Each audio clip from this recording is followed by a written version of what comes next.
এ বাবা ইমাম কুস্তালানি রে ওই ব্যক্তির কন্যা সন্তানেরা বাড়িতে দাওয়াত দিয়ে নিছে, চলেন না গো আমার আব্বা জান তো ইন্তেকাল করছে, আপনার সঙ্গে খাতিল বড় ভালো ছিল, আপনার সঙ্গে সম্পর্ক বড় ভালো ছিল, আপনি আমার আব্বার জন্য একটু দোয়া করবেন। উনি গেছেন যাইয়া ওই ঘরের মধ্যে বয়া বয়া কয়, আপনার আব্বা জান তো বড় একটা আমলওয়ালা মানুষ ছিল, আপনার আব্বা জান একটা আমল করতে ইস্তেগফার আস্তাগফিরুল্লাহ, আপনার আমলটা কইরেন। আপনার আব্বা জান নবী দেখতে চাইছিল, আপনার আব্বা জান নবী দেখার জন্য বারবার কাঁদছিল, আমি আপনার আব্বার একটা আমল শিখিয়ে দিছি, আপনার আব্বা জান ওই আমলটা করছে দুরূদ শরীফ। এবার ডাক দিয়া ওই ঘরের ভিতর থেকে মাইয়া ডাক দিয়া কই হুজুর, ও হুজুর গো, আমার আব্বা জান দুনিয়া থেকে বিদায় নিয়ে গেছেন, 4 দিন হয়ে গেছে, হুজুর আপনারে আনছি আমার আব্বা জানের জন্য দোয়া করার জন্য। হুজুর আমার আব্বা জান যে এত আমল করছে, কিন্তু আমার আব্বা জান যে স্বপ্নটা দেখছে স্বপ্নটার কথা আপনারে বলছিল, কিন্তু এখন তো আমার কাছে বড় ডর লাগে, আমার আব্বা জাননি কবরে যাওয়ার পর মুখ দিয়ে আমার আব্বা জানের প্রশ্নের জবাব আইছে না। হুজুর আমার আব্বাটা কেমন আছে, আপনি তো আলেম মানুষ কইতে পারবেন, হুজুর বলেন না আমার আব্বাটা কেমন আছে কেমন আছে। মনে রাখবেন বাবারা, ওলামায়ে কেরাম হক্কানি রাব্বানি পীর মাশায়েখ ওনারা যদি মুরাকাবা করে হক হয়, ওনারা চোখ বন্ধ করলে অনেক কিছু বলতে পারে। এজন্য কখনো কোনো আলেম, কোনো মাদ্রাসার ছাত্র, কোনো পীর মাশায়েখের সাথে বেয়াদবি করবেন না। মনে রাখবেন এদের সাথে বেয়াদবি করলে আপনার দুনিয়া কেরাত সব বরবাদ হয়ে যাবে। এই আলেম ডাক দিয়ে কয়, মা আমি কেমনে আপনারে বলবো, তবে আমি আপনারে বলতে পারি আর না পারি, আমি আপনারে একটা আমলের কথা শিখিয়ে দিয়া যাই, যে আমলটা করলে আপনি আপনার বাবা কবরে কেমন আছে আপনি জানতে পারবেন। মায়া কই হুজুর কি আমল? বলে আমলটা হলো তাহাজ্জুদের নামাজ। ওই যে নবী কইছিল উম্মত তাহাজ্জুদের নামাজ পড়া যা চাইবো তা পাইবো। এবার এই কথা শুইনা মাইয়া কয়, হুজুর আমি তাহাজ্জুদের নামাজ পড়া আল্লাহর কাছে দোয়া করবো, আল্লাহ যেন আমার আব্বা জানের অবস্থা সম্পর্কে আমার জানায়। এবার হুজুর এই কথা বইলা দোয়া করে বাড়ি থেকে বিদায় হয়ে গেছে। বিদায় হওয়ার পরে মাইয়াটা তাহাজ্জুদের নামাজ 1 দিন 2 দিন 3 দিন পইরা আমার আল্লাহর কাছে বারবার কান্নাকাটি করে, এ আল্লাহ, এ আল্লাহ, দুনিয়ার জমিনের মধ্যে আমার আব্বা জান বড় কষ্ট করছে, কিন্তু আমার আব্বা জানার আমল আকলাক বড় ভালো ছিল, আমার আব্বা নবীর দিদার পাইতে চাইছে, আল্লাহ তুমি আমার আব্বারে মাফ করছো নি। দেখবেন মা বাপ মরার পরে সন্তান কাঁদতে কাঁদতে বেহুশ হয়ে যায়, যদি ভালোবাসে বেশি। বলে হুজুর যদি বেহুশ না হয় ভালো কি বাসে না? আবার এমন অনেক পোলাপান আছে মা বাপ মরার পরে ছবি দিয়া ফানি আসে না, কিন্তু তার কষ্টে বুকটা ফাইটটা যায়, বুকটা বড় ছিঁড়া যায়। ওই ছেলেটা ওই মেয়েটা ডাক দিয়া কয়, আমি আমার আব্বা জানের জন্য কাঁদতে কাঁদতে নামাজের মুসল্লাটার ভিতরে বেহুশ হয়ে গেছি। এমন টাইমে আমি দেখি রে আমার সামনে কে দাঁড়িয়ে আইসা গেছে, আমার ঘরটা নূরের আলোতে ফকফকাইতাছে, আমি চোখটা খুলতে পারি না, মন আলো দেইকা আস্তে আস্তে করে চোখটা খুলছি, আমি দেখলাম আমার ঘরের মধ্যে কে জানি একজন। আমি জিগাইলাম, মানান্তা আপনি কে গো? উনি আমার পরিচয়, আমার নাম হইল, আমার পরিচয় হইল আমি তোমার জন্মদাতা বাবা। কি গো আব্বা জান আপনি আমার ঘরে কেমনে আসলেন গো? আব্বা জান আপনি আমার ঘরে কেমনে আসলেন? আব্বা ডাক দিয়ে কই, মাইয়া তুমি আমার জন্য দোয়া করতেছো, আমার জন্য তুমি বড় পাগল পারা, আমি আব্বাকে তোমার দেখা দিতাম না। আল্লামা ইবনে সিরিনের স্বপ্নের কিতাবের প্রথম দিক দিয়া লিখতেছে, দুনিয়ার জমিনের মধ্যে যে যারা ভালোবাসে স্বপ্নের মধ্যে সেই ব্যক্তি তারে দেখে। মনে রাখবেন আপনারা যারা আপনাদের স্বপ্নে মারে দেখেন, বাপরে দেখেন, দাদা দাদিরে দেখেন, এটা দেখার উদ্দেশ্য কইল আপনার মনে তাদের জন্য মোহাব্বত আছে। এবার যখন আপনাদের কাছে স্বপ্নের ভিতরে দেখবেন মা বাপ খুঁজে, স্বপ্নের ভিতরে দেখবেন দাদা দাদি আপনার কাছে খানা চায়, স্বপ্নের মধ্যে আপনার দেখায় আমার কবরে আমি ভালা নাই, এমন স্বপ্ন যখন দেখবেন তখন হাত তুলে আল্লাহর কাছে তারা লেগে একটু দোয়া করবেন, কারণ তারা জানে যার কাছে স্বপ্ন দেখাইছে সে তার জন্য একটু দোয়া করবে, ভালোবাসার মানুষ। এই জন্য স্বপ্ন দেখলে একটু বেশি করে তারা লেগে দোয়া করবেন। ওই মাইয়া কই, আব্বা আব্বা আপনার কাছে জানতে চাই গো, আপনারা কালেমা পড়েন নাই, আপনারা কালেমা পড়তে পারেন নাই, আপনি কেন এই জায়গার মধ্যে আসছেন? বলে আম্মা জান আপনি ডরাইয়েন না, আমি কালেমা পড়তে পারছি। আব্বা গো, হযরত ইমাম কুস্তালানির কথা আমি শুনতে পাইছি আপনি না মরার সময় নবীর দিদার পাইতে চাইছেন। আপনি বলেন না আমার আল্লাহ তাআলা আপনারে আমার নবীর দিদার মরার সময় দিছেনি। মাইয়া ডাক দিয়া যখন এই কথা বলছে, মাইয়ার বাবা ডাক দিয়া কয় আম্মা গো, ও আমার আম্মা গো, তুমি যেই কথাটা আমারে প্রশ্ন করছো গো মা, আমার আল্লাহ তাআলা দেরি করে নাই, দেরি করে নাই। আমি আব্বা জানের ইন্তেকালের আগে আমি দেখছি গো, আজরাইল আমার সামনে আসার আগে আমার সামনে আমার রাহমাতুল লিল আলামিন নবী হাজির হয়ে গেছে। মোহাব্বতের আওয়াজে বলেন না সুবহানাল্লাহ। ওরে লাওয়ারিস নয় গুনাহগারর হাসরর মাঠ, রহমতর চাদর যখন মুস্তাফার আতত, রহমতর চাদর যখন মুস্তাফার আতত, হডে যাইব উম্মত ওয়ালা উম্মত ফালাই, হডে যাইব উম্মত ওয়ালা উম্মত ফালাই, কইল জাগানো মদিনার রাখিয়াই তো সাই, মদিনা ওয়ালার দেশত আশেকে যখন যায়, কইল জাগানো মদিনার রাখিয়াই তো সাই, কইল জাগানো মদিনার রাখিয়াই তো সাই, হইত নফারে তারাও যারা আসিলে মদিনায়, মদিনা সায়াইলো নাকি সায়াইলো জান্নাত। মারহাবা কন্যা। চট্টগ্রামের একজন শায়ের চিটাঙ্গা ভাষায় লেখছে আর কি, বলতে না পারে তারা যারা যারা মদিনায় গেছে মদিনা দেখাইছে নাকি জান্নাত দেখাইছে। আসলে তো জান্নাত মদিনার পাশেই জান্নাতুল বাকি, মক্কার পাশে জান্নাতুল মুআল্লা, মদিনা শরীফের নবীজির মিম্বর এবং নবীজির রওজা মুবারকের বরাবর মা বাইনা বাইতি ওয়া মিম্বারি রওজাতুম মিন রিয়াদিল জান্নাতের একটা টুকরা তো সেই জায়গা। এজন্য আশিক বলে ওরে হইত নফারে তারাও যারা আসিলে মদিনায়, মদিনা সায়াইলো নাকি সায়াইলো জান্নাত, মদিনা সায়াইলো নাকি সায়াইলো জান্নাত, খোদার দুনিয়া তার সাইবার কিছু নাই, খোদার দুনিয়া তার সাইবার কিছু নাই, কইল জাগানো মদিনা রাখিয়াই তো সাই, কইল জাগানো মদিনা রাখিয়াই তো সাই, মদিনা ওয়ালার দেশত আশেকে যখন যায়, কইল জাগানো মদিনা রাখিয়াই তো সাই। এ আমার মুন্সিকান্দি মাথা ভাঙ্গা মধ্যপাড়া নদীর পার জামে মসজিদের উদ্যোগে ৬ম ইসলামী সুন্নি মুখা সম্মেলনে আগন্তুক আমার ভাইয়েরা, বাবারা, বন্ধুরা, তাইলে চিন্তা করে দেখেন গো বাবা, আমার আল্লাহ তাআলা দুনিয়ার জমিনের মধ্যে আমরা সন্তান যার, আল্লাহর বান্দা যারা, আমরা দুনিয়ার জমিনের মধ্যে থাইকা আল্লাহর বান্দা হইয়া আল্লাহর কাছে যদি কোনো কিছু চাই আছে আমরা ইবাদতটা পরিচালনা করে, এবার আপনারা বলেন আমার আল্লাহ চাইলে ওই ইবাদতের বরকতে আমরার মনের আশা মরার আগে পূরণ করতে পারে কি পারে না? ওই আব্বাটাও স্বপ্ন দেখছে নবীরে মরার সময় নবীর দিদার পাইছে, ওই মাইও তাহাজ্জুদের নামাজ পড়া আব্বা জানের মরার খবর বলতে পারছে। কিন্তু আজকের মাহফিলে এমন কত সন্তানেরা বইসা গেছে যাদের আব্বা কবরে, যাদের আম্মা কবরে। আব্বা আম্মা কবরে কেমন আছে সন্তান তুমি জানো না, আমি তোমার কাছে আবদার করব, আব্বা আম্মার কবরের খবর যদি জানতে চাও বেশি বেশি নামাজ পড়া পড়া আল্লাহর কাছে দোয়া করো। আর যারা এই মাহফিলে বসছো অনেকে হয়তো মা বাবার মনে কষ্ট দাও, বলো হুজুর না আমি কষ্ট দেই না। অনেক সন্তান আছে যারা দুনিয়ার জমিনের মধ্যে থাইকা আম্মা আব্বার মনের মধ্যে আঘাত দিছে, তোমার বউ তোমারে কথায় কথায় বলছে তোমার আম্মা আব্বারে তুমি একা কেন খাওয়াও, আরো 2-3 ভাই তো আছে। এই কথা শুনে অনেক পোলাপান মা বাপরে জুদা কইরা দেয়। অনেক সন্তান আছে ভাই ভাই ঝগড়া কইরা মা বাপরে জুদা কইরা দেয়। মা বাপ এক সপ্তাহ এই ঘরে, আরেক সপ্তাহ ওই ঘরে, আরেক সপ্তাহ ওই ঘরে ভাত খায়। আমি তোমার পায়ের মধ্যে হাত দিয়া বলবো রে বাবা, আম্মা আব্বারে এমন ভাবে জুদা কইরো না। বহুত মা বাপ এমন জুদা হওয়ার কারণে ভাত খেয়ে শান্তি পায় না। আম্মা আব্বা বুড়া হয়ে গেলে আম্মা আব্বার জিব্বার স্বাদ নষ্ট হয়ে যায়। আম্মা আব্বা ফুতের কাছে কিছু খাইতে মন চাইলে খোঁজে না, কারণ আম্মা আব্বা তো দেখে ফুতের কাছে কিছু চাইলে ফুতে ঘরে গেলে বউ তার লগে কাবজাত করে।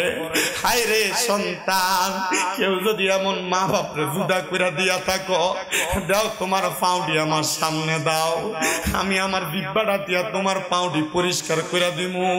তবু ওয়াদা করবে এখান থেকে বাড়ির যে মা বাপের পাউডির দরবা ধরে কইবা, মা ও আব্বা আপনারা জুদা করে দিছে, আমার মতো অন্যায় আর কেউ করছে না। হে মহিলারা, কোনোদিন তুমি যদি সালাক মহিলা হইয়া থাকো, শ্বশুর শাশুড়িরে কোনোদিন তুমি আলাদা করো না। মনে রাখবা, কোন সন্তান যদি তার মা বাবার পেছনে 10-20 টাকা 50-100 টাকা খরচ করে, আল্লাহ তাআলা এটারে বহুত গুণ বাড়াইয়া সন্তানরে দিয়া দেয়। কিন্তু তুমি সালাক না বিদায় মা বাপরে জুদা কইরা দাও, শ্বশুর শাশুড়ি আলাদা কইরা দাও। আমি কই মুরে বাবা, আম্মা আব্বারে আজকে দেয়া মাপ চাইয়া কইবা আর জুদা খাওয়া লাগতো না। মা গো, আমি যেটা দিয়া খাই আপনারা এইটা দিয়া ভাত খাইবেন। আম্মা আব্বারে এক ঘরে বয়াইবা, 3-4 ভাই হইলে 3-4 ঘর থেকে তরকারি সামনে এনে দিবা। আম্মা আব্বা যেটা দিয়া মন চায় আম্মা আব্বা সেটা দিয়া ভাত খাবে। আম্মা আব্বা তোমার কাছে চায় না, আরে বড় কষ্ট করে তোমারে মানুষ করছি। ওই মা বাপ কবরে অনেক সন্তান চিন্তা করে, হুজুর যারার বাড়িতে মা বাবা আছে তারা না বাড়িতে দেয় মাপ চাইব। আজকের মাহফিলটা কবুল হবে কি হবে না, এটার গ্যারান্টি কেউ দিতে পারবে না রে, পারবে না। যদি আগামী কালকে দেখো এই মুন্সিকান্দির কোন দোকানে বৈশা কোন মুরব্বী কয়, হ্যাঁ ওই স্বামীরা দ্বারা আসবি না, আমার ফুটে বাড়ির যে আমি আব্বার পায়ে ধরে মাপ চাইছে, মনে করবা মাহফিল কবুল হয়ে গেছে। কোন মহিলা একজন আরেকজনরে যদি কয়, হ্যাঁ আমার ফুটে আমার পায়ে ধরে মাপ চাইছে, মনে করবা মাহফিল কবুল হয়ে গেছে। কিন্তু অনেক পোলাপান তো চিন্তা করে, হুজুর আমি তো 2 ঈদে মা বাবার পায়ে ধরে মাফ হইছাই না, আমি কেমনে মা বাবার পায়ে ধরে সালাম করবো, মাপ চামু? এ সন্তান, আম্মা আব্বার শুধু পায়ে ধরে মাপ চাওয়া না, মাঝে মাঝে যদি সুযোগ পাও আম্মা আব্বার পায়ের মধ্যে চুমা দিবা। আমি ক্লাস 6-7 যখন পড়ি, হে কালেমের মুখে শুই না, আমার আম্মা আব্বা ঘুমন্ত অবস্থায় আমি যে আমার মা বাবার পায়ে চুমা দিছি। বিশ্বাস করেন আব্বা, আমি যেই সম্মানের যোগ্য না, আল্লাহ আমার এর চাইতে 1000 গুণ বেশি সম্মান দিছে। কিন্তু আম্মা আব্বার পায়ের কাছে ছোট হইলে সন্তানের দাম কোনোদিন কমে না, আম্মা আব্বার কাছে ছোট হইলে সন্তানের ইজ্জত কোনোদিন কমে না। কিন্তু সন্তান তো মা বাপ কোনো কথা কইলে জারি দিয়া ফালাইয়া দেয়, আম্মা আব্বা কোনো কথা কইলে আপনি বোঝেন না কই আম্মা আব্বারে চুপ করাইয়া দেয়। অনেক ফুতেরা চিন্তা করে, হুজুর যারার বাড়িতে আব্বা আছে তারা বাড়িতে যে আব্বার পায়ে ধরে মাপ চাইবো, আমার তো আব্বা নাই, আমি কার পায়ে ধরে মাপ চামু? হুজুর যারার বাড়িতে মা আছে তারা বাড়িতে যে মার পায়ে ধরে মাপ চাইবো, আমার তো মা নাই, আমি কার পায়ে ধরে মাপ চাইবো? অল্প কিছুক্ষণের মধ্যে আপনাদের মহিষমারী দরবার শরীফের পীর সাহেব হুজুর হযরত মাওলানা খন্দকার মহিউদ্দিন সুফিয়াল কাদেরী হুজুর মুনাজাত করবে।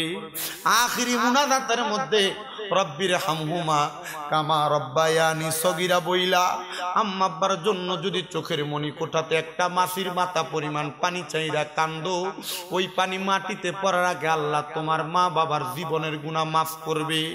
জানি না অনেক সন্তান হয়তো মাহফিলে বসে গেছেন, আপনার মা কবরে, আপনার বাবা কবরে, আবদার জানাই প্রত্যেক শুক্রবার জুমার নামাজের পড়ে অথবা বৃহস্পতিবার আসরের নামাজের পড়ে আম্মা আব্বার কবরের সামনে যে একটু হাতটা বাড়িয়ে দোয়া করবেন, পশ্চিম দিকটা পিছ দিয়া, মা বাবার মুখটা আপনার দিকে ফিরতি থাকা, আর আপনি মা বাবার মুখ বরাবর হইয়া দোয়া করবেন, দোয়া করার মূল নিয়ম।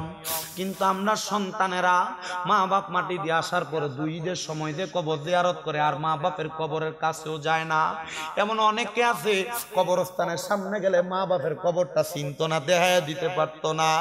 আব্বারে আবদার জানাই একা একা কবরে কবরের পারে যাও না, তুমি যাওয়ার সময় তোমার ফুতরারে হাতে করে নিয়ে যাইবা, নাতিটারে লগে নিয়ে যাইবা।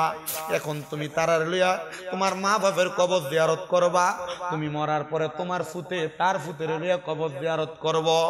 এ মা বোনেরা, তোমার কাছে আবদার জানাই, ফুতে যখন শুক্রবারে মসজিদে যাইব, তোমার হাতের থেকে 5টা টাকা 10টা টাকা ফুতের হাতে দিয়া দিও, আর দিয়া কইবা এই টাকাটা মসজিদে দিয়া মুনাজাতের ভিতরে তোমার নানার লেগে দোয়া কইরো, তোমার দাদার লেগে দোয়া কইরো, তোমার দাদি তোমার নানির লেগে মুতা মানুষের লেগে দোয়া কইরো, তোমার আব্বা বিদেশ থেকে দোয়া কইরো।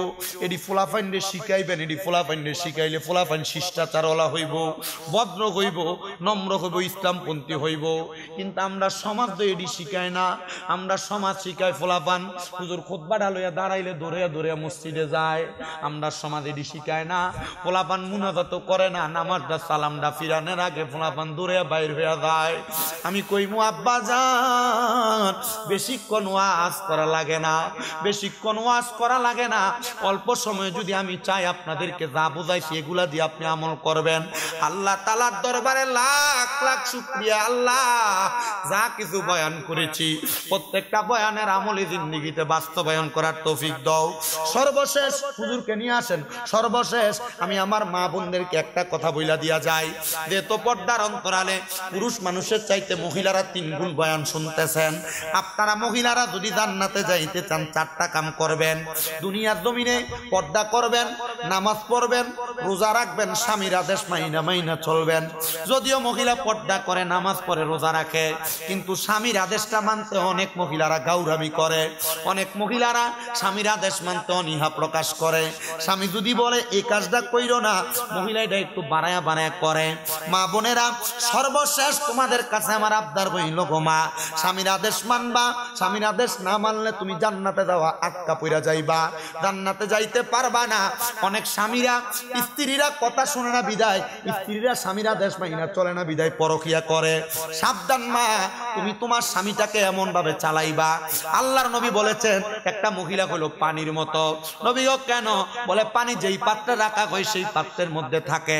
একটা মহিলা যদি শ্বশুর শাশুড়ির পরিবারের মধ্যে আইসা এমন পানির মতো থাকতে পারে, কখনো ওই পরিবারে অশান্তি আসে না।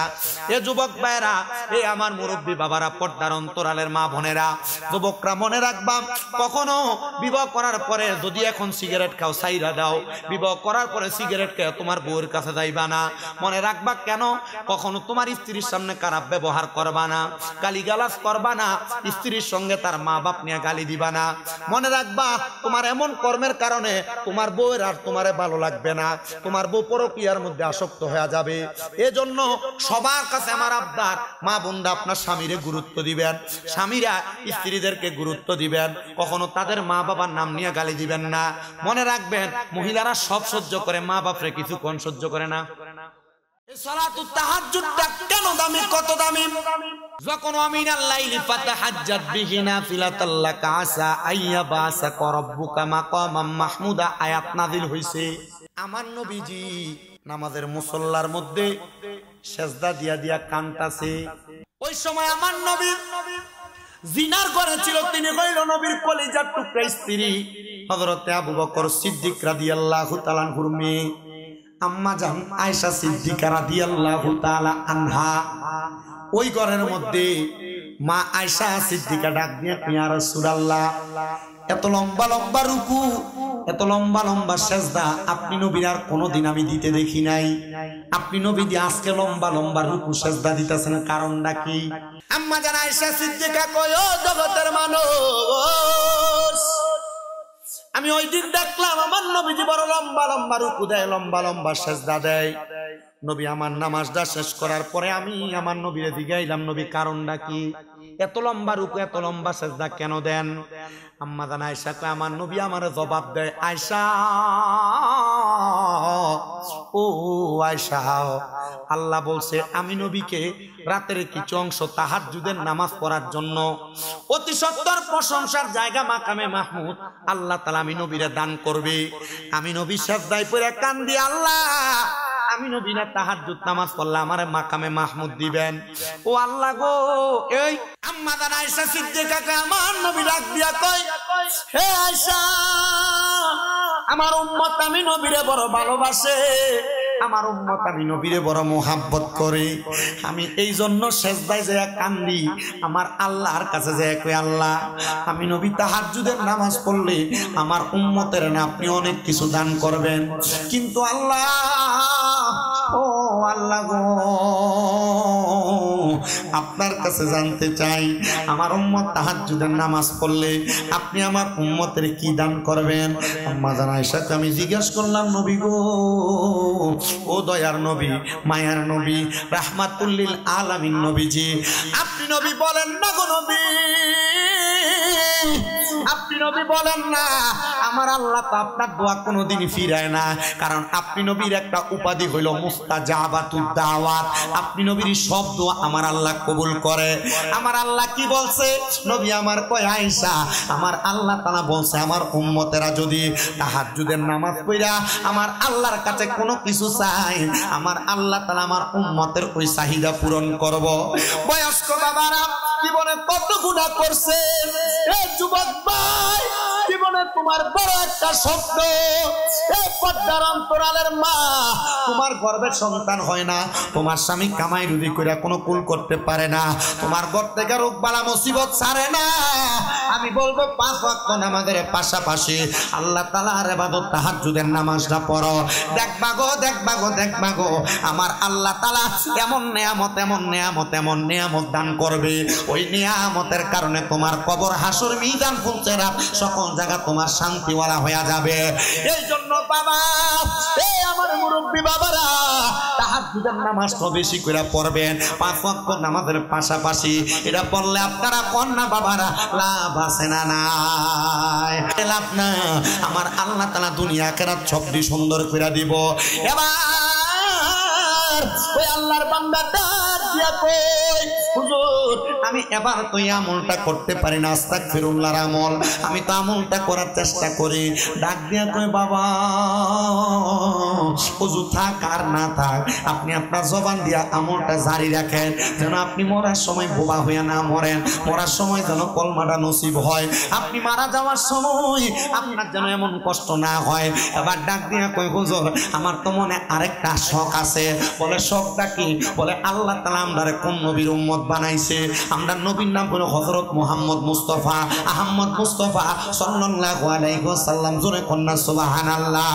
ইয়া মুহাম্মদ মুস্তাফা নবী সাল্লাল্লাহু আলাইহি ইয়া মুহাম্মদ মুস্তাফা নবী সাল্লাল্লাহু আলাইহি আমরার শাফায়াতের কান্ডারি রাসূলুল্লাহ, আমরার শাফায়াতের কান্ডারি মদিনাওয়ালা ইয়া মুহাম্মদ মুস্তাফা নবী লা ইয়া মুহাম্মদ মুস্তাফা নবী সাল্লাল্লাহু কেউ বা বলে নবী নূরের পুতুল, কেউ বা বলে নবী গোলাপের ফুল, কেউ বা বলে নবী নূরের পুতুল, কেউ বা বলে নবী গোলাপের ফুল, নয় সে পুতুল নয় সে রে ফুল নূরে নূর আল্লাহ ইয়া মুহাম্মদ মুস্তাফা নবী সাল্লাল্লাহু আলাইহি ইয়া মুহাম্মদ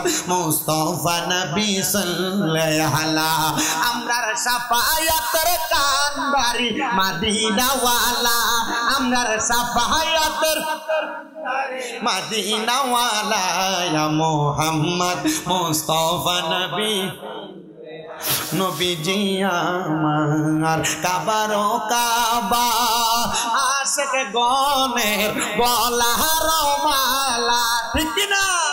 নবীজি আমার কাবার কাবা আশিক গনের গলার মালা, নূর নবীর প্রেমেতে কাবা হইয়াছে কালা, হায়রে নূর নবীর প্রেমেতে কাবা হইয়াছে কালা ইয়া মুহাম্মদ মুস্তাফা নবী সাল্লাল্লাহু আলাইহি ইয়া মুহাম্মদ মুস্তাফা নবী সাল্লাল্লাহু আলাইহি আমরার শাফায়াতের কান্ডারি শাফায়াতের রাসূলুল্লাহ ইয়া মুহাম্মদ মুস্তাফা নবী সাল্লাল্লাহু আলাইহি ইয়া মুহাম্মদ মুস্তাফা নবী।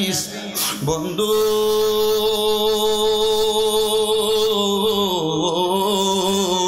হে আমার নবীর পাগলেরা রে, একটু গভীর মনোযোগ দিয়া শোনেন। ওই মুরব্বী একটা ডাক দিয়া কই, ইমাম কুস্তালানি, আমার মনে তো একটা স্বপ্ন, আমার মরণের সময় আমি আমার দয়াল নবীরে দেখতাম। কয় ময়াল নবীরে যদি আপনি মরার সময় দেখতে চান, এমনি তো দেখতে পারবেন না, নবীরে দেখার তো আরো কয়েকটা আমল আছে।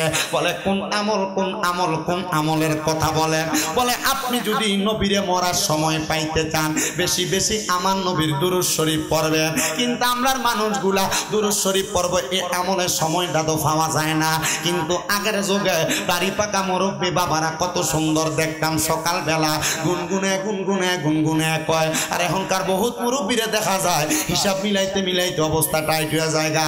আর আগে কত সুন্দর সুন্দর করে দুরূদ শরীফ গুনগুনে গাইত, আসসালাতু আসসালামু আলাইকা ইয়া রাসূলুল্লাহ, আসসালাতু ওয়াসসালামু আলাইকা ইয়া, এটি গাইতো না?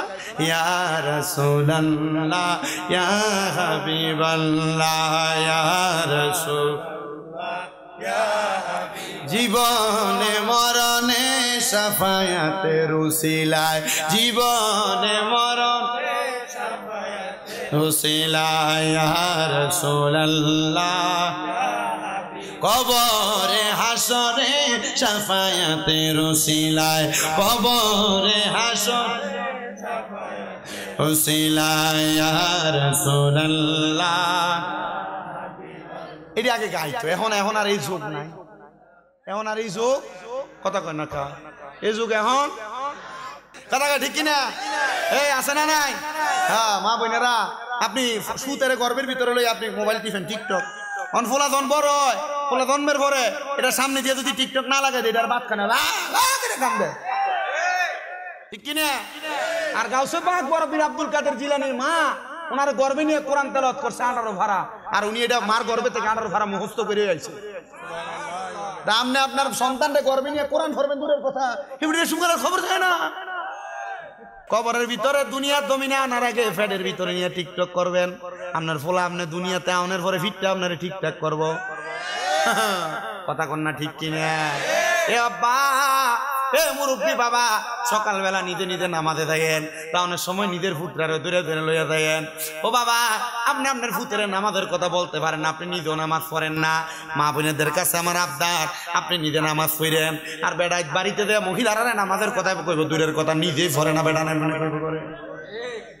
আগে রাত্রবেলা সকালবেলা ফজরের নামাজ পড়ে মুরব্বীরা বাড়ি করে আনাচে কানাচে গেলে মা বোনেরা কোরআন তেলাওয়াতের গুনগুনানি শোনা যাইতো। আর অনকারা নাকের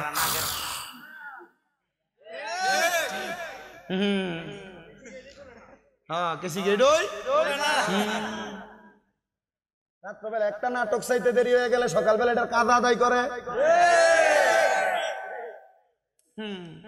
বেডিয়েত কইব তোরা দাওয়াত দিছে শামিম রাজারে না, আগামী বছর দাওয়াত দিতে কইস, দরকার নাই দাওয়াতের, এমনই ঘুমানোর সময় নেই। আজকেও মাহফিল 2টা ছিল, কথা তো ইচ্ছা কষে গেছি।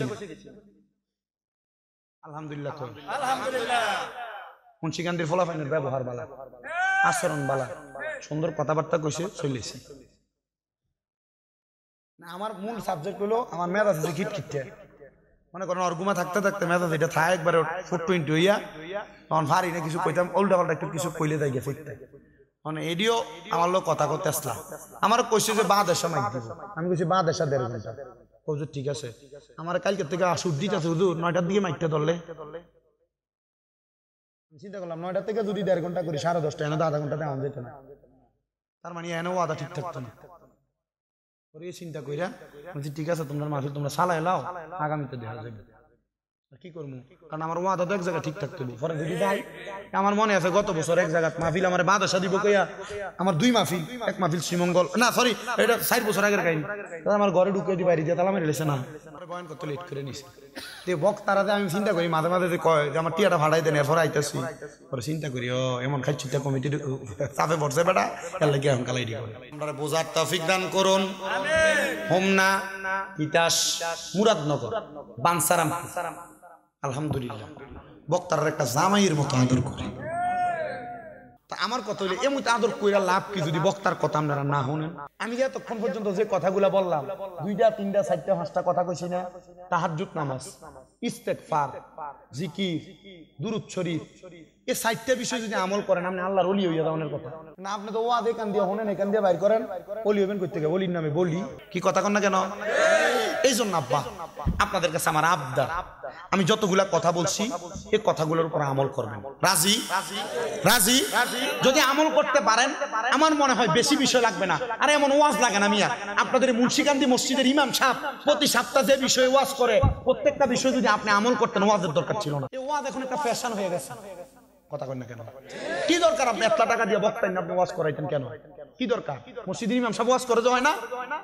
এটা একটা ফ্যাশন হয়ে গেছে, একটা ঢং হয়ে গেছে। বক্তার গলা সুর সুন্দর হইলে এটা যত টাকা লাগুক এটা আনতই না। উদ্দেশ্য বালা না, এজন্য হেদায়েত নেই। আপনাদের কথা কন না কেন?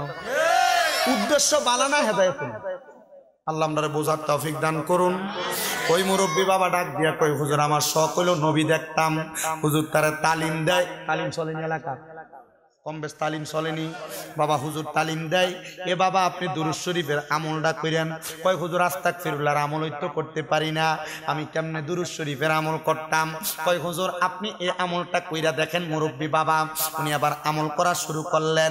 অল্প কিছুদিন যাইতে না যাইতে উনি ইন্তেকাল করছে।